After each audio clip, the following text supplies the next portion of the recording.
Bienvenue dans Ça se discute, chers téléspectateurs. Mes invités ce soir, c'est Cécile Tonouko, administrateur culturel. Bonsoir à vous.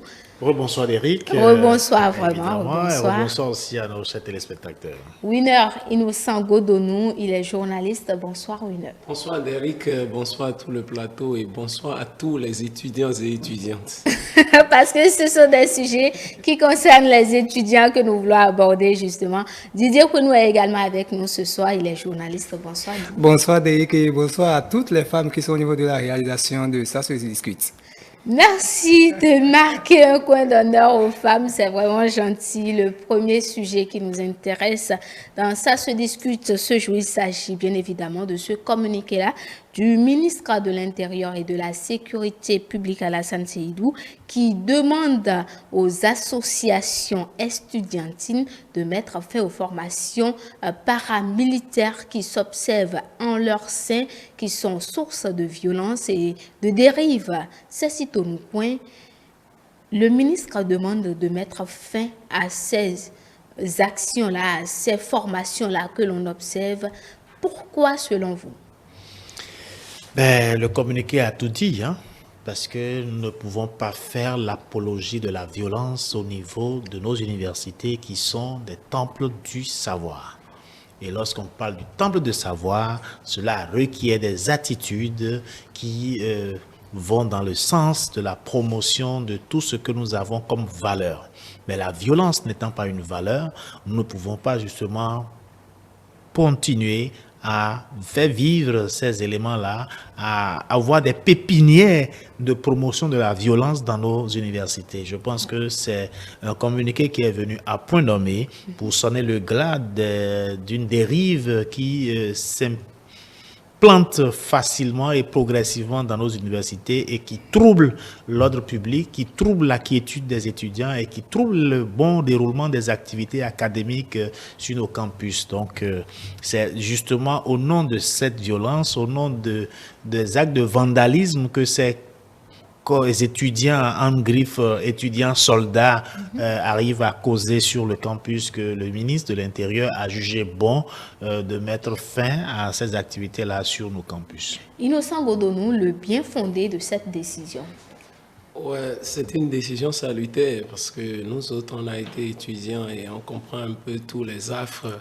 Vous avez connu un peu les affres. Absolument, s'il y a grève, il faut rester à la maison, sinon que quand ça détonne. Et donc, c'est nous autres qui n'avons pas la force de vite courir, les plus faibles qui sont attaqués, qui ramassent les pots cassés. On sait que, eh bien, ces scènes de violence s'observent sur le campus. Il y a, en tout cas, il y a un bon moment. Et donc, le gouvernement, à travers le communiqué du ministère de l'Intérieur, son Excellence Alassane Seydou a voulu mettre fin à tout ce désordre-là. En tout cas, c'est une décision salutaire. Et je profite pour dire qu'il y a forcément une différence qu'il faut essayer de mettre en exergue. C'est-à-dire le ministre de l'Intérieur n'invalide pas l'existence des organisations syndicales, c'est-à-dire UNEB, FNEB et UNSEB. Mais les associations fêtières, les organisations fêtières comme CODES, comme Brigade Rouge, ce sont ces organisations-là qui sont désapprouvées et n'ont plus droit de citer désormais dans un milieu, dans un haut lieu du savoir. Donc, on veut discipliner désormais les étudiants. Il ne faut pas que l'université soit un nid de terrorisme, un camp de concentration ou un camp de formation des étudiants soldats. Il faut en réalité que ceux qui sortent de ces universités-là soient véritablement imbibés dans les valeurs du pacifisme, le respect de l'autre, la tolérance. Et donc, c'est une décision qui est très bienvenue et je pense que ça doit être la première décision dans l'histoire de ces organisations-là, parce que longtemps, ces organisations ont existé, mais elles n'ont pas été craintes, au fait, elles n'ont pas été annulées Donc ces organisations fait avec le temps. Aujourd'hui, maintenant, elles sont appelées à disparaître. Et c'est pour le bonheur des usagers de l'université et aussi pour les parents d'élèves qui envoient leurs enfants, leurs étudiants sur le campus pour aller étudier, non pour apprendre, voilà, à violenter. Didier Bruno, avez-vous eu une expérience particulière avec ces groupes de code, par exemple, ou de garde fédérale? Est-ce que vous avez connu tout cela? L'expérience qui me vient tout de suite à l'esprit, c'est que je retourne en 2016 pour traduire réellement l'avis que j'ai eu en lisant ce communiqué.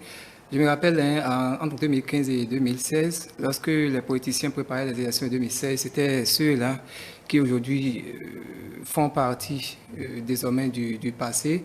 C'est la garde, ceux-là qui essaient quand même de jouer le rôle de sécurité sur le campus, qui avait accueilli le président Patrice Talon sous évidemment l'organisation de l'actuel ministre Oswald Omeki. On savait le rôle que ceux-là avaient joué réellement. Mais si aujourd'hui on pense que ils sont auteurs de troubles et puis tout ce que le communiqué a dit, je suis vraiment resté perplexe et je me suis dit, le ministre a forcément ses raisons, bien le gouvernement a ses raisons.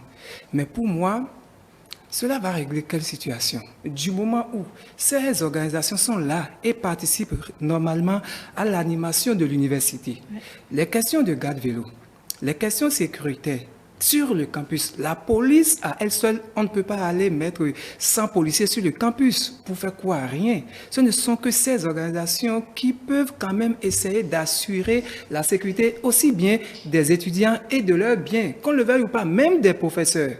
Mais aujourd'hui, le ministre a fait sortir parce qu'il est parti de certains constats. Oui, du moment où c'est un constat fait et qu'il y a une décision à prendre, le ministre a pris la décision. Mais moi, je crois réellement que ça ne va pas participer au bon fonctionnement de l'université. Du moment où on n'a pas dit derrière ce communiqué, désormais, c'est la police nationale qui va assurer la sécurité sur le campus, c'est la garde, ce sont les forces de sécurité qui vont assurer désormais la sécurité sur le campus, alors que nous savons très bien que tous les jours que Dieu fait, le campus est menacé, parce que les vols de tout genre ne manquent pas. Qui désormais pour quand même sauvegarder les biens des usagers qui vont se rendre sur le campus, qui désormais va assurer les biens même, parce que sur le campus, ce n'est pas seulement des hommes, il y a aussi des biens, il y a aussi tout ce qu'il y a autour comme administration. Qui va s'occuper de tout ça là? Donc quand je pense à tout cela, je me dis, le communiqué est certes la bienvenue, mais il reste à faire. Il reste à faire du moment où ceux-là qui sont auteurs des troubles et consorts, ce n'est pas toujours les étudiants, ce n'est pas toujours, il a parfois des badauds qui rentrent en ligne de compte et qui agissent. Malheureusement, on les met tous dans la même corporation. Maintenant, si on met cela de côté, le ministre a fait des constats et a donné quand même, selon les raisons du communiqué, ces raisons déjà valent qu'on prenne ce genre de décision. Maintenant que la décision est prise, il faut une mesure d'accompagnement. Et la mesure d'accompagnement dont il s'agit ici, qui désormais pour la sécurité aussi bien des étudiants que des biens et des usagers de ce campus. Ceci, certains trouvent que ces groupements paramilitaires-là ne sont pas totalement inutiles. Je pense que lorsqu'il y a une tomate pourrie dans un panier de tomates, je pense que tout est pourri. Donc, il ne faut pas aujourd'hui trouver une raison valable pour légiférer l'existence de ces groupes-là sur le campus. Je le dis parce que ils sont étudiants et leur mission première, c'est pas de venir assurer la sécurité des étudiants. Non, la sécurité des étudiants revient aux autorités de l'université d'en prendre largement la responsabilité. Donc, en tant qu'étudiants, leur job, c'est de venir étudier, d'acquérir le savoir et de partir. Mais nous constatons que, au nom de ces organisations, il y a des étudiants qui sont là, qui font 10 ans et qui ne partent jamais, ils sont éternels étudiants. Et qui prennent justement ces associations-là comme une propriété dont ils détiennent le titre foncier. et pour semer vraiment le trouble comme on l'a vu. Ça, il ne faut pas mettre du bémol pour ça. Et là-dessus, moi, je suis très ferme parce que on ne peut pas légiférer, on ne peut pas permettre que cette chose-là perdue sur le campus.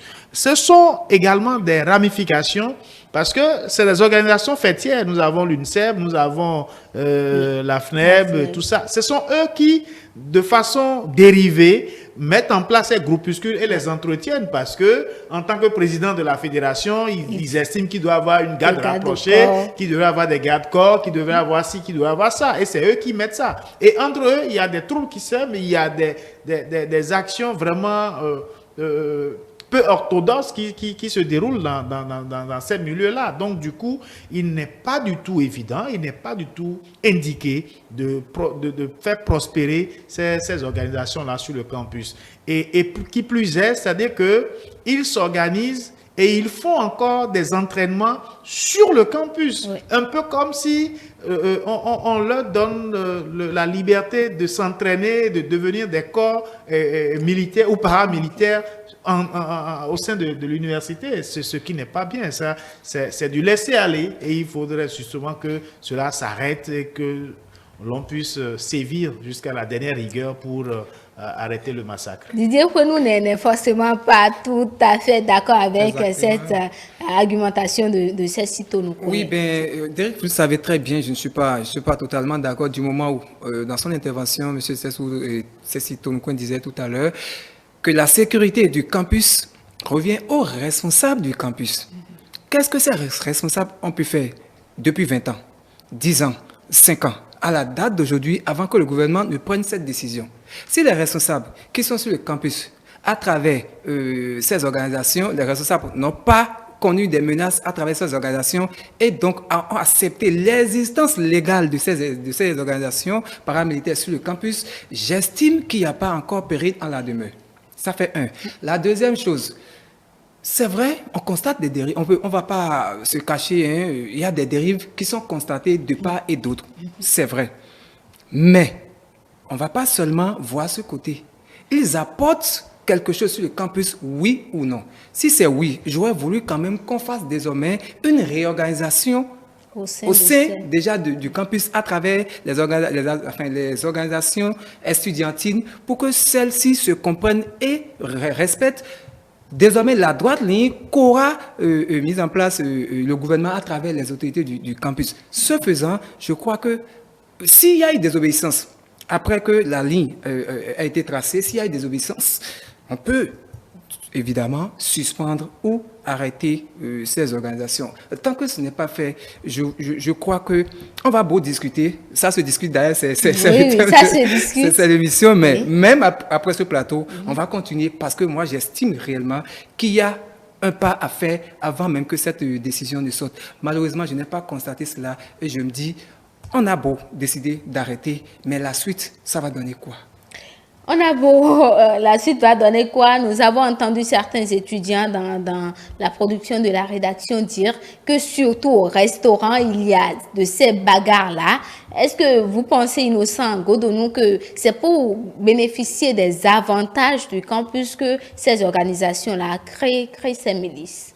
Bon, à travers les interventions et à travers aussi les expériences personnelles, il y a beaucoup de dérives qui sont d'ailleurs constatées à divers niveaux. Quand on prend le problème de la restauration ou des restaurants, c'est tout à fait évident. C'est une longue file d'attente et finalement les codeurs arrivent, ce sont des gaillards et on déroge à la règle, on casse tout et puis on rentre, on se fait servir et puis on sort. Il y a forcément des dérives. Vous savez, le campus ne doit pas être une jungle. Yeah. Le campus ne doit pas être aussi la cour du roi Péto ou une pétaudière. Il faut forcément qu'il y ait une discipline. Vous savez, la nature aurait du vide. Longtemps, les autorités rectorales n'ont pas su assurer la sécurité et à défaut d'une certaine organisation capable d'assurer la sécurité, les organisations estudiantines, syndicales, justement, ont décidé de mettre sur pied ces organisations paramilitaires. Mais déjà avec l'interdiction de ces instances fêtières-là, forcément, il y a un vide qui va se créer. Est-ce que le gouvernement qui entend restaurer l'autorité de l'État, parce que l'université est forcément un centre de l'excellence, un haut lieu du savoir. Donc forcément, l'État a un regard sur tout ce qui se passe. C'est vrai, au niveau des collèges, on a des préfets de discipline, mais au niveau des campus, il va falloir, parce que le gouvernement maintenant se trouve, au fait, dans un paradoxe. Supprimer les organisations fêtières, il y a un vide qui se crée. Si vous amenez les forces de l'ordre, on parlera de la violation des franchises universitaires. Donc forcément, est-ce que les prestations de services en matière de sécurité seront peut-être confiées à une société qui va pouvoir restaurer désormais?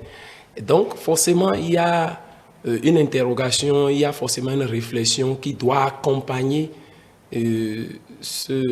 cette suppression ou cette décision-là. Reste à savoir comment on va organiser désormais la discipline, la discipline sur le campus. Est-ce que cela sera désormais dévolu aux étudiants ou carrément c'est le rectorat qui va prendre ses responsabilités et engager des gens, puisqu'il y a des agents de sécurité, il y a des sociétés de sécurité qui peuvent valablement aussi le faire, mais avec la coopération des étudiants.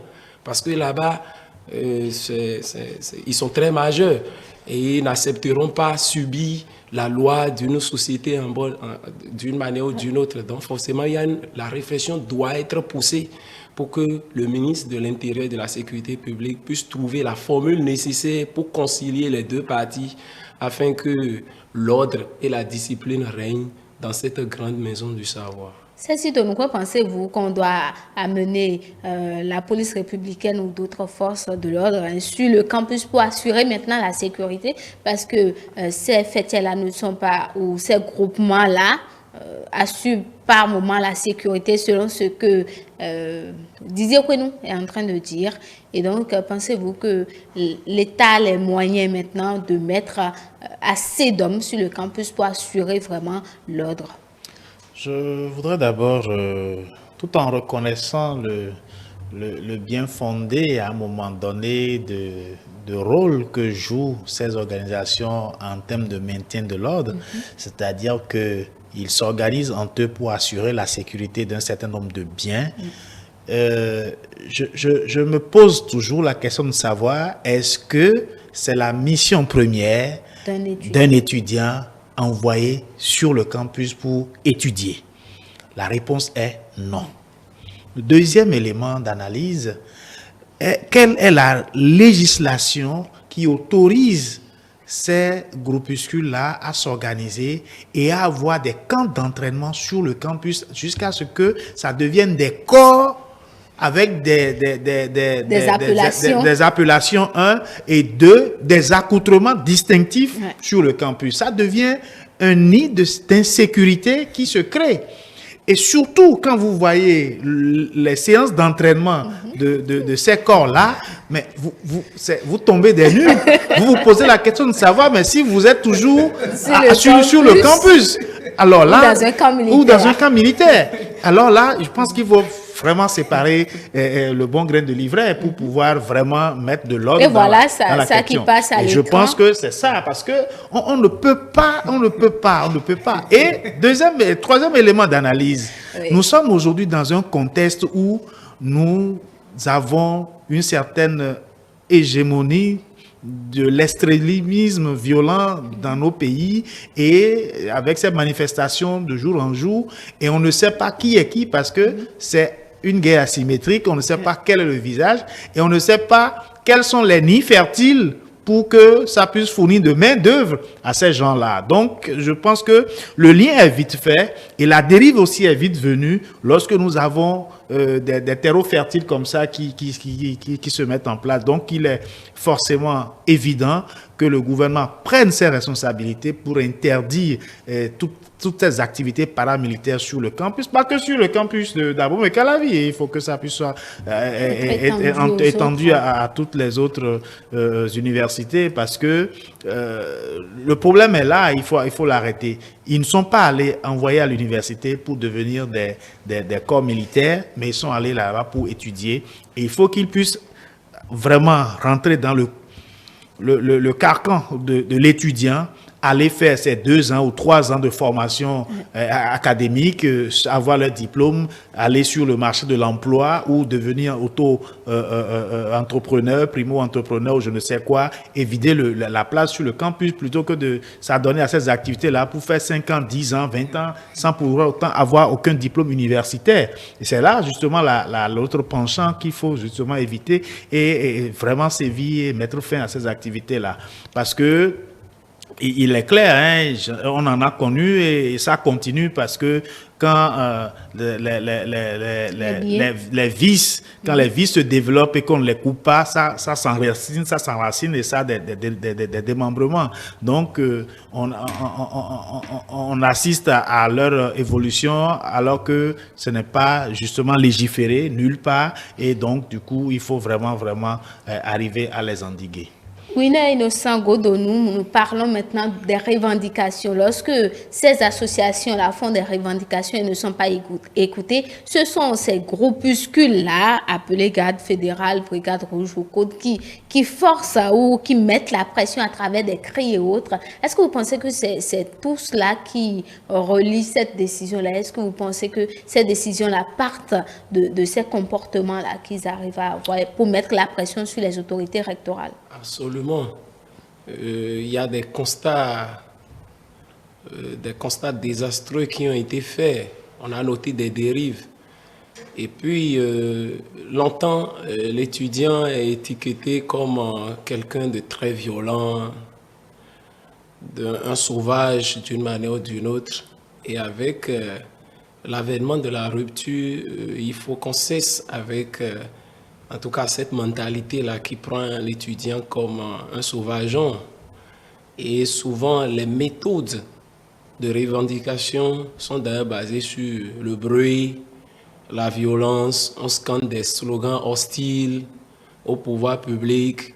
Je pense que désormais, il faut changer de fusil d'épaule. Il faut que les étudiants changent de fusil d'épaule.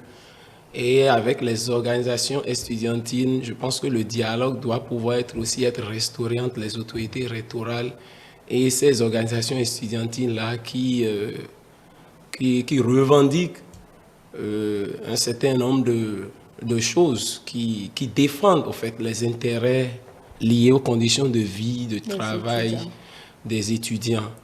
Donc désormais, il faut installer le dialogue comme arme de communication que d'installer la violence comme arme de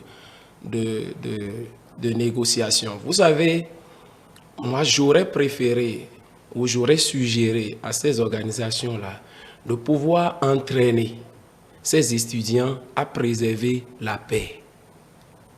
Parce que j'ai un frère actuellement qui vient me voir tous les week-ends, mais finalement, il ne vient plus. Je lui ai demandé qu'est-ce qui se passe. Il dit qu'il est en train de faire une formation. Laquelle?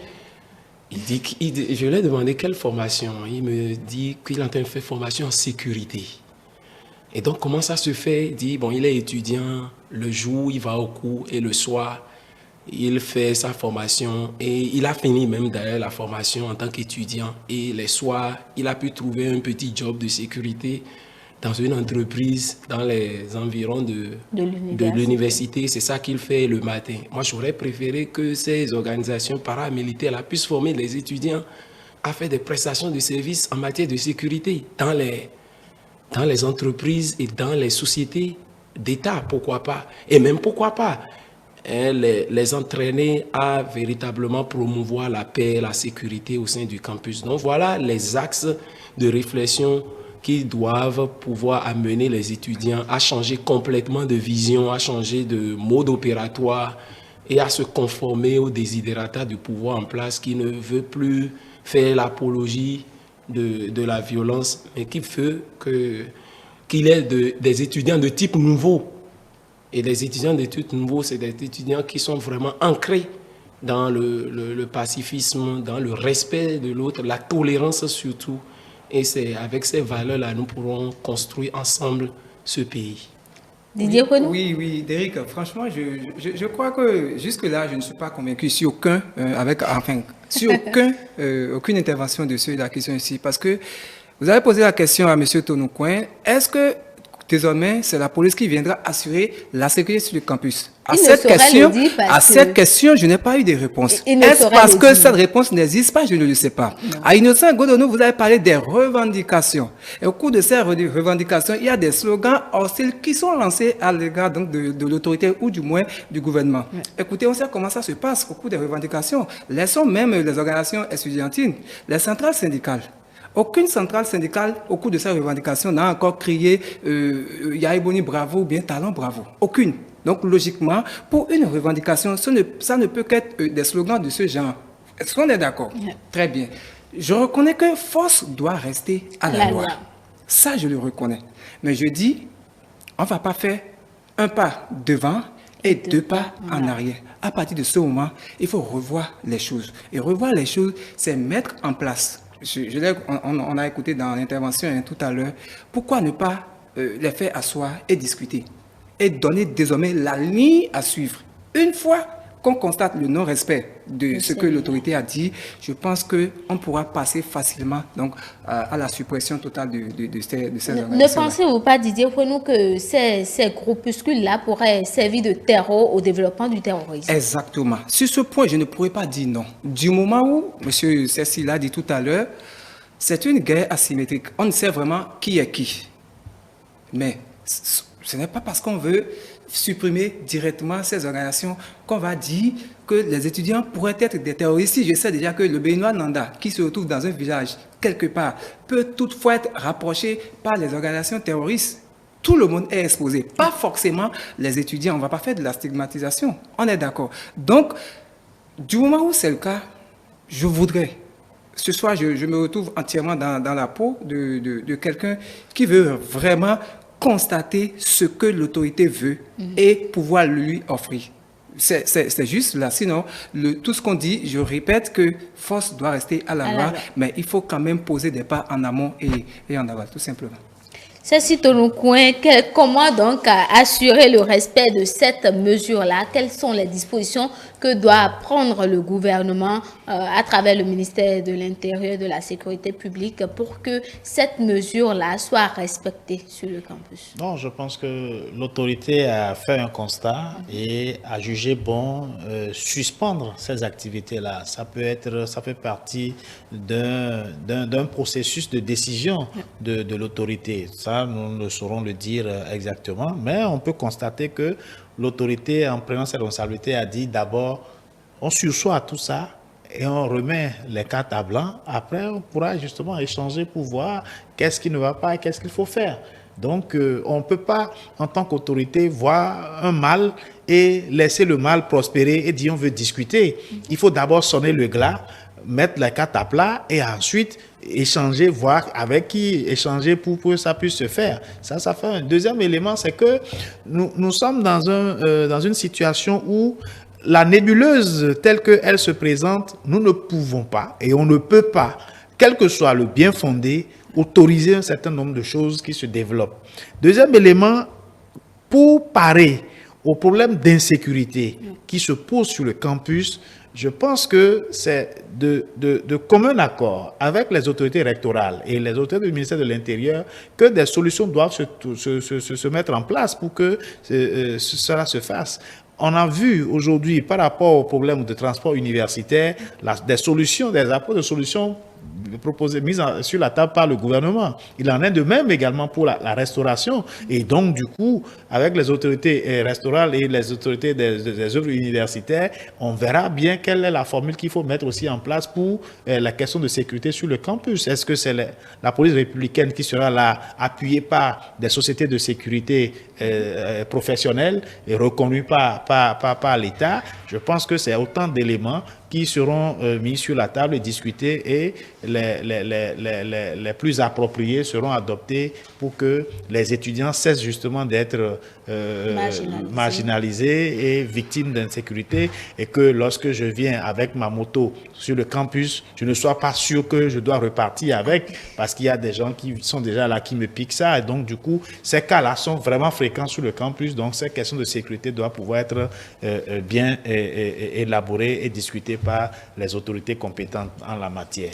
Didier, Innocent Godonou, est-ce que vous avez quelque chose à rajouter à ce que Cécile Tonoko est en train de dire? De façon ramassée, il faut qu'on s'accorde à dire que l'existence de ces instances faîtières-là est illégale. Ça, là, il faut le dire, parce qu'il n'y a aucun test qui autorise les étudiants à former des groupements paramilitaires. Et je continue de le dire que c'est le vide qui a mené les étudiants à s'organiser spontanément. Parce que la nature, soit on l'encadre, soit on l'interdit. Le gouvernement a opté pour la solution radicale. Maintenant, l'après-interdiction, comment ce serait géré? C'est ça la question que nous posons ici. Sinon, on est tous d'accord qu'il y a des dérives qui s'observent du moment où l'État n'a pas directement un droit de regard sur le fonctionnement de ces organisations estudiantiles-là. Donc maintenant que l'État est en train de prendre à bras le corps cette situation, il va falloir déjà très tôt que des mesures soient prises pour accompagner cette interdiction-là, afin qu'on ne sente pas un vide du point de vue organisationnel, du point de vue sécuritaire sur le campus, et qu'on implique les autorités rectorales, on implique les organisations syndicales estudiantines, et aussi, pourquoi pas, l'État, puisque c'est une trilogie, c'est une question qui inclut 3 parties désormais. Donc, je pense que d'ici là, les réflexions vont continuer, vont évoluer pour nous permettre de trouver la meilleure formule pour que nos étudiants, nos frères et sœurs, les citoyens ou les concitoyens qui ont décidé d'aller se faire former sur le campus puissent respirer la confiance et vivre dans une ambiance tout à fait optimale pour pouvoir poursuivre leurs études. Nous allons passer au second sujet de ce soir. Il s'agit de cette décision-là prise en Conseil des ministres le mercredi dernier. Il s'agit des modalités de mise en œuvre de l'auto-assurance de l'État pour la couverture des biens culturels. Cécile Tonoko, qu'est-ce que nous pouvons comprendre de cette décision-là? Vous êtes administrateur culturel. Merci Derrick. L'auto-assurance des biens culturels est un mécanisme qui est prévu dans la loi, si je ne me trompe, la loi numéro 2021-09 du 22 octobre 2021 portant protection du patrimoine culturel en République du Bénin, qui exige, qui demande à ce qu'on puisse assurer les biens, tous les biens publics sur le territoire en cas de perte, en cas de vol, en cas de détérioration ou en cas d'incendie ou d'explosion. Donc, tout ce qui peut nuire à la protection de ces biens culturels-là, l'auto-assurance est là. Une fois le sinistre arrivé, se déclenche pour pouvoir justement mettre en sécurité ces biens culturels. Et il faut reconnaître que c'est un décret d'application qui est adopté par le gouvernement pour que l'opérationnalisation de cette loi puisse se mettre en place à ce niveau-là. Innocent Godonou, le gouvernement a donc bien vu de mettre en place ou de demander qu'on auto-assure l'État, parce que nous avons reçu les œuvres d'art qui avaient été entre-temps pillées par les colons, et donc il faudrait assurer ces œuvres-là, il faudrait trouver une protection pour ces œuvres-là. Vous avez su bien utiliser l'expression, les œuvres culturelles ont été pillées par le colon, et ces œuvres ont été auto-assurés une fois à destination. Et je pense que dans le protocole d'accord entre la France et le Bénin qui stipule la rétrocession de ces biens patrimoniaux, il fallait que l'État, le Bénin, puisse se doter des moyens pour assurer la sécurité, la conservation, la préservation de ces biens. Au nombre des mesures, je pense que l'auto-assurance en fait partie. Il fallait forcément auto-assurer parce que c'est des biens qui sont très sensibles, qui doivent être superbement bien conservés et protégés de toute intempérie. Et vous savez, partout, il y a toujours des gens animés de mauvaise foi qui ont forcément tendance à voler, ou des organisations criminelles peuvent décider de braquer les musées et emporter ces biens-là qui ne sont pas des biens uniquement liés à des royaumes, mais désormais à notre État. Donc, c'est une décision salutaire et j'encourage aussi l'autorité, j'encourage aussi le gouvernement à aussi créer un système de numérisation pour pouvoir faire le tracking, en fait, insérer des puces électroniques au niveau de ces biens-là pour qu'avec les données GPRS, qu'on puisse savoir à quel niveau. Savez-vous, la Coupe du Monde a été volée une fois, mais c'est avec le tracking qu'on a essayé de repérer. Et puis, il y a aussi des objets originaux que même malgré la contrefaction, on va forcément retrouver toujours ces produits-là. Donc, je pense que c'est des mesures de sécurité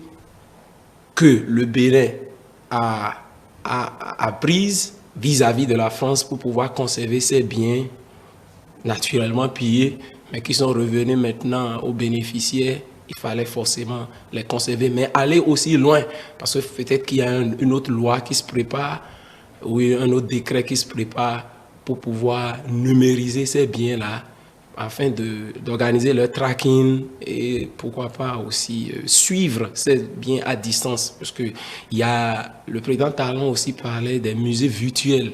Donc forcément avec la virtualisation, on peut forcément surveiller ces biens-là et je pense que cette décision, elle est d'ailleurs la bonne. Didier Prenou, que pensez-vous de cette décision-là du gouvernement?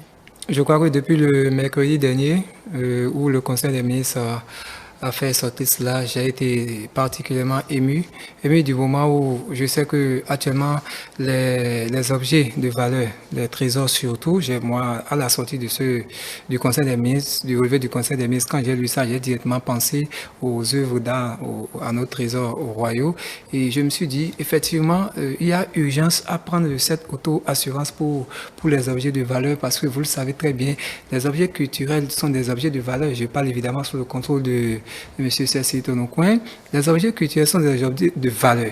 Et on ne va pas, pour un mauvais geste, peut-être mettre à risque ou bien se permettre de détériorer voilà, ces objets. Parce que le séjour de ces objets au niveau de la présidence, ces objets quitteront là pour le musée. Au cours du transport, on ne le souhaite pas, mais il peut avoir un accident.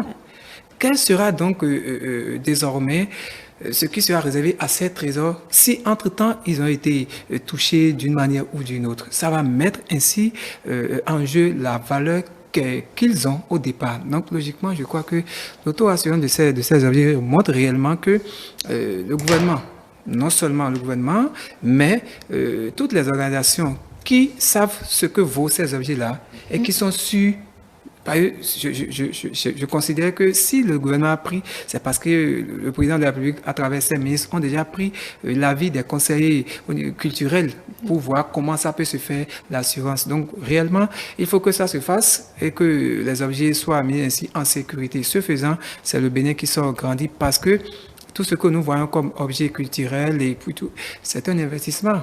Et c'est un lourd investissement qui a été fait. Donc, pour que ça ne soit pas jeté, de l'argent jeté par la fenêtre, il faut déjà que cette auto-assurance soit prise réellement pour ces objets-là, pour le bien d'ailleurs du pays. Cécile Tonocoin, est-ce que c'est seulement ces œuvres-là concernées, les œuvres qui sont actuellement à la présidence qui sont concernées, ou tous les autres œuvres-là? Non, je pense que c'est le lieu de préciser que la loi ne protège pas que les 26 trésors royaux revenus restitués au Bénin. C'est tous les biens, culturels publics. Ça voudrait dire quoi? Tout ce que nous avons comme objets patrimoniaux qui sont dans nos musées, que ce soit ces objets exposés ou qui sont dans les réserves de nos musées, ce sont ces biens-là qui bénéficient de l'auto-assurance. Et n'oubliez pas que avec les nouvelles réformes, c'est pour la première fois que la loi sur la protection du patrimoine culturel bénéficie de décrets d'application. Et pendant longtemps, on avait une loi qui a été actualisée en décembre dernier. Et pendant longtemps, cette loi a existé que de nom et n'a jamais eu de décret d'application. Avec le gouvernement de la rupture, la loi a été toilettée et actualisée. Tout à l'heure, Innocent demandait qu'il faut parler, mettre l'accent sur la numérisation. La loi a prévu ça. Je pense que un décret d'application viendra également pour opérationnaliser cette partie-là de la loi, parce que les données informatiques liées au patrimoine sont également prévues et de pouvoir justement être développées par les techniciens en la matière pour que les systèmes de sécurité et de sûreté puissent se faire afin que les transferts illicites également soient bien maîtrisés. N'oubliez pas aussi qu'aujourd'hui, nous nous mettons avec ces biens patrimoniaux dans une logique de coopération entre les équipements muséaux à travers le monde.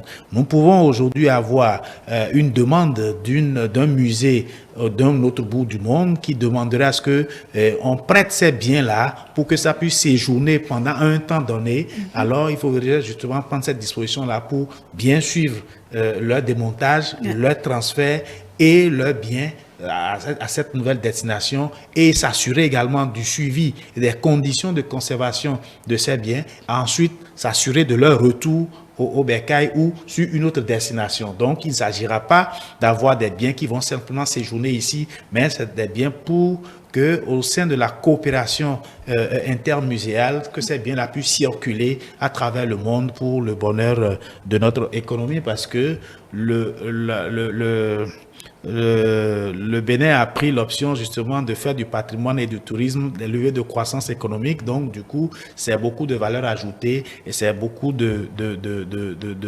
d'éléments qui rentrent en ligne de compte pour la promotion de notre patrimoine et de notre économie et aussi de l'emploi, parce que de nouveaux corps de métier vont émerger et également participer à la conservation de ces biens-là. Il faudrait souligner également que en dehors des données numériques, il y a que la loi a prévu également le mécanisme de mécénat pour appuyer justement tout ce qui est exposition patrimoniale dans notre pays. Parce que pendant longtemps, nos musées sont restés obsolètes parce que ne disposant pas assez de ressources pour diversifier les offres au public. Nous avons des musées qui ont des expositions permanentes qui durent 20-25 ans, qui ne se renouvellent jamais. Un touriste qui vient aujourd'hui, 10 ans après, il trouvera la même exposition, ce qui n'est pas totalement bien. Il va falloir qu'il y ait une certaine... Même si l'exposition n'est pas renouvelée à 100%, il y a ce qu'on appelle des expositions temporaires qui arrivent par moment et permettent justement de diversifier l'offre à la clientèle, notamment aux touristes qui viennent visiter les œuvres. Innocent Godonou, sur d'autres plans, est-ce que vous pensez que le gouvernement pourrait assurer d'autres plans aussi à part la culture? Oui, absolument. Vous savez, gérer un pays, c'est gérer un photo. Il y a la culture, il y a les infrastructures, il y a non seulement même l'univers politique, il y a l'économie, il y a les finances. Donc, je pense que c'est un agenda qui se déroule progressivement. Le gouvernement est en train de finaliser ou de réaliser le programme d'action gouvernemental. Et forcément, si on s'appuie sur la culture, parce qu'on sait que la culture, c'est le vecteur, c'est la transmission des valeurs propres à un pays. Même si la culture est bien promue, dans cette culture-là, il y a notre vision, notre état d'âme, notre histoire, notre passé, toutes nos sensibilités. Et si la culture est bien promue, parce que qu'est-ce qui se passe avec les autres pays comme l'Inde, la Chine? En même temps, ils évoluent sur le plan technologique, ils créent aussi des maquettes ou des inventions liées à leur culture. Donc, il faut forcément puiser dans sa culture, et quand notre culture est bien valorisée, ça va forcément drainer les autres domaines. Il y a aussi forcément le sport qui mérite et toute son attention. Il y a beaucoup de choses qui attendent. Il y a des défis, en fait. Et je pense que ce gouvernement-là mérite toute la confiance des citoyens. Et ensemble, les choses vont se régler progressivement. Naturellement, le gouvernement ne fait rien sans pouvoir associer en fait les forces vives de la nation ou les experts qui sont habilités à donner les conseils très utiles pour que ça aille superbement bien. Donc, tout se déroule normalement bien. Peut-être après la culture, ce serait le tout du sport et autres là. Et déjà, bon, on a vu avec beaucoup de réalisations dans le domaine sportif, mais il y a toujours des petits détails qu'il faut aussi régler. Donc, le gouvernement est dans une logique holistique et aussi, pourquoi pas, aller de fond en comble dans les détails pour pouvoir régler les problèmes. Donc, progressivement, tout se règle bien, quoi. Les musées privés sont assurés par leurs propriétaires. Donc, Didier Fouenou, l'État maintenant assure la protection des œuvres qui sont publiques. Je crois que ça rentre dans l'ordre normal des choses, qu'on le veuille ou pas. Je l'ai dit tantôt, il y a eu un investissement lourd qui a été fait et protégé. Même nous-mêmes qui sommes, même si quittons complètement même le plan muséal, qu'on le veuille ou pas, lorsque vous investissez quelque part, vous faites tout pour pouvoir assurer votre investissement. Je crois que c'est à ça que l'État est en train de s'atteler. Et je vais un peu poursuivre par rapport à la sécurisation des objets pour dire que on assiste quand même dans certains pays même à ce que la sécurité soit entièrement assurée par l'informatique. Je sais que Monsieur Cécile sait de quoi je parle. On voit quand même au niveau des musées certains rayons solaires, rayons radio ultraviolets, voilà, à travers un objet de valeur de telle enseigne que il y a une distance qu'on observe par rapport à cet objet-là. Si déjà on peut assister à ce genre de choses dans notre pays, parce qu'on le veuille ou pas, le Bénin a amorcé une digitalisation qui ne dit pas son nom. Qu'on le veuille ou pas, on a déjà commencé par faire des avancées notables dans ce domaine-là. Et si ça doit encore aller de l'avant, je pense que c'est ce qu'on peut souhaiter.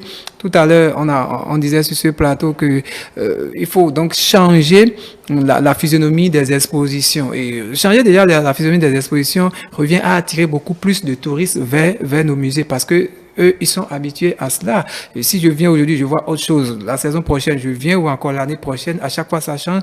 L'envie de venir toujours découvrir de nouveau me parviendra. Et ça, ce sont les caisses de l'État qui sont en train d'être remplies. Donc, logiquement, je crois qu'on va encourager le gouvernement à aller dans ce sens, pourvu que les moyens qui sont mis à la disposition des assureurs puissent être utilisés à bon escient afin que nous puissions avoir le retour.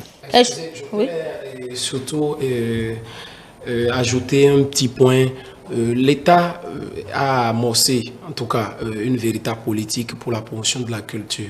Mais au niveau, par exemple, des objets didactiques, au niveau des écoles, les cahiers doivent forcément porter la maquette de ces produits-là, puisque les gens ont besoin d'avoir une certaine visibilité. Il faut une communication autour de la chose pour que les gens soient véritablement imprégnés qu'il y a une nouvelle ère, le nouveau départ, le Bénin révélé. Et ça se révèle surtout à travers la promotion des valeurs culturelles. Ceci, tu nous as quelque chose à rajouter rapidement avant que nous nous mettions fin à cette discussion?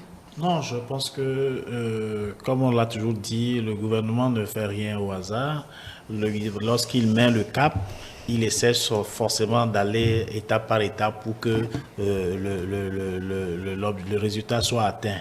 Aujourd'hui, nous avons les œuvres, les trésors royaux, nous avons une protection législative qui est là. Le décret d'application, les décrets d'application sont en train d'être pris pour que le secteur de la culture, que ce soit la culture, que ce soit le patrimoine, ça puisse être mis en consommation de façon convenable aux touristes pour que ça soit véritablement un levier de croissance économique dans notre notre pays. Et je pense que ce décret d'application qui est pris,